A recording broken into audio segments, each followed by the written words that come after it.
পশ্চিম মেদিনীপুরে পর এবার মুর্শিদাবাদের সুতি খাটিয়াতে প্রসূতিকে নিয়ে যাওয়া হচ্ছে হাসপাতালে। সোশ্যাল মিডিয়ায় ভাইরাল হয়েছে সেই ভিডিও। রাস্তায় বেহাল দশায় অ্যাম্বুলেন্সই ঢুকছে না। মুর্শিদাবাদের সুতির পাড়াইপুর এলাকার ঘটনা। দুবার রাস্তা তৈরির কাজের উদ্বোধন হয়েছে, তবুও কিন্তু রাস্তা এখনো অবধি তৈরি হয়নি। সাধারণ মানুষ তারা অভিযোগ করছেন প্রশাসনের তরফ থেকে ব্যবস্থা নেওয়া হবে এমনটা আশ্বাস দেওয়া হচ্ছে, তবে আশ্বাসে আর চিরে কিন্তু ভিজছে না। পশ্চিম মেদিনীপুরের পর এবার মুর্শিদাবাদের সুতি, যেখানে খাটিয়াতে প্রসূতিকে নিয়ে যাওয়া হচ্ছে হাসপাতালে। আর এই ছবি এই মুহূর্তে দেখছেন, এই ভিডিও কিন্তু সোশ্যাল মিডিয়ায় ভাইরাল হয়ে গিয়েছে। রাস্তার বেহাল দশা, অ্যাম্বুলেন্স ঢুকছে না। মুর্শিদাবাদের সুতির পাড়াইপুর এলাকার ঘটনা। দুবার রাস্তা উদ্বোধন হয়েছে, কাজ হবে এই আশ্বাস দেওয়া হয়েছে, কিন্তু ওই উদ্বোধনটুকুই হয়েছে, এরপরে কাজ এক চুলো এগোয়নি, এমনই অভিযোগ।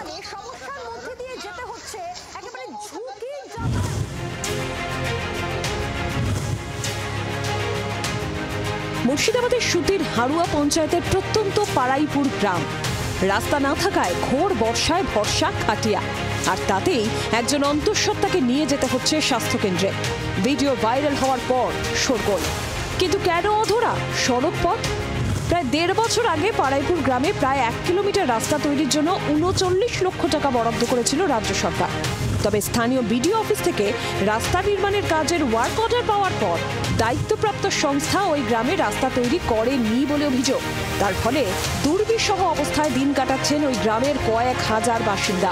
একটা মহিলা গর্ভবতী আছে, নিয়ে যাওয়ার এমার্জেন্সি আছে, কি করে যাবেন আপনি বলেন কি করে যাবে এখানে এই রাস্তা দিয়ে? 9/2/2024 রাস্তার কাজের ডেট হয়েছিল এবং ইমানি বিশ্বাস মহাশয় এসে নারকেল ফাটিয়ে গিয়েছিলেন রাস্তা উদ্বোধন করার জন্য। এখন পর্যন্ত আমাদের কোনো রাস্তা হয়নি।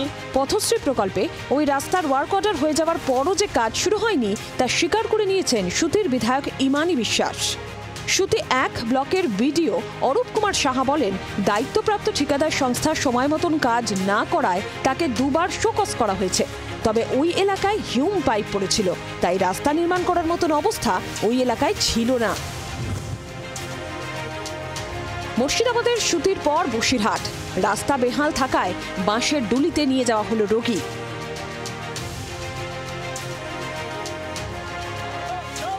রাস্তার দাবিতে পথ অবরোধ, বিক্ষোভ। রাস্তা সারাই না হলে বিধানসভা ভোট বয়কটের হুঁশিয়ারিও দেন তারা। আমরা অবরোধ করেছি আজ 10-15 বছরে, আমাদের রাস্তাটা এইভাবে খারাপ, আমরা কিভাবে চলতেই পারি না। রোটি কাপড়া মাকান শুধু নয়, এখন উন্নত যোগাযোগ, ভালো মানের রাস্তাও জনজীবনের অঙ্গ। সেই সুবিধা কবে পাবেন এরা? ব্যুরো রিপোর্ট, জি24 ঘন্টা। বাংলার আওয়াজ, বাঙালির আবেগ, জি24 ঘন্টা।